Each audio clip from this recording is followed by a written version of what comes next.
உயர்நீதிமன்ற உத்தரவின்படி கோயம்புத்தூரில் உள்ள ஈஷா யோகா மையத்தில் மாவட்ட காவல்துறை மற்றும் சமூக நலத்துறையினர் விசாரணை நடத்தி வருகின்றனர். கூடுதல் விவரங்களை செய்தியாளர் ரவீந்திரன் வழங்க கேட்கலாம். ரவீந்திரன், வணக்கம். இது குறித்தான முழு விவரங்கள். வணக்கம்.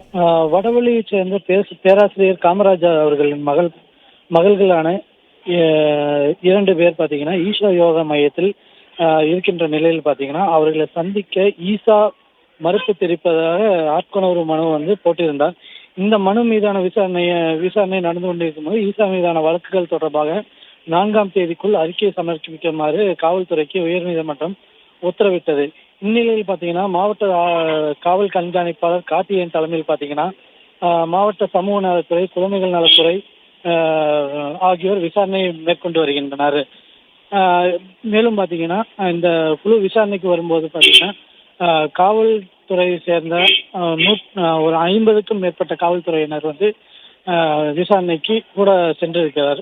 இது தொடர்பாக பார்த்தீங்கன்னா இங்க ஒரு பரபரப்பான சூழ்நிலை நிலவி கொண்டிருக்கிறது.